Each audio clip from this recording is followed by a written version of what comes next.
Så er der gangvagt-style. Gangvagt-style. Tænker I på, når jeres børn de går i skole, så skal de lære andet end at sidde ned på stole. For godt nok, så er der mange fag, de skal kunne mestre i den danske folkeskole. Men der er bare det, at børn de ikke er maskiner, der skal mere til. En røv til stol i alle timer, der er meget vi ved. For vi elsker børn, der griner, der skal mere til, meget mere til. Skolelærer, det vil jeg være. De får børn til at sidde helt stille. Børn de lærer, man skal være i en skole, hvor en lærer står for alt fra samfundsfag til trøstning af en barn.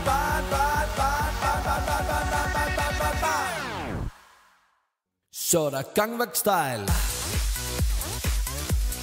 Gangvagt-style, så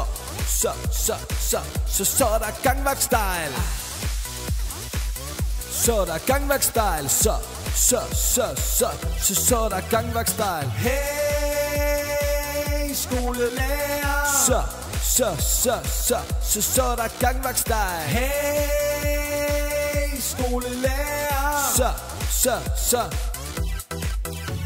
Forestil dig en gang, at om 25 år, når de børn nu er små, bliver dem, der pludselig står for det land, vi alle sammen synes er verdens bedste land. Men de ved ikke helt hvordan. For det demokrati, det kommer ikke af sig selv. Og hvad med empati? Man skal tænke på andre end sig selv. Og så er der mobberi. Fællesskabet, det er det, der gælder. Der skal mere til, meget mere til. For skolelæreren, det er dem, der lærer børn om geografi.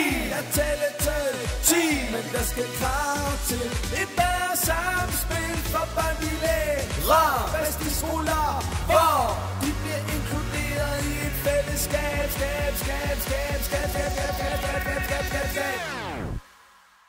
Så er der gangvagt-style. Gangvagt-style, så er der gangvagt-style. Så er der gangvagt-style, så er der gangvagt-style. Hey,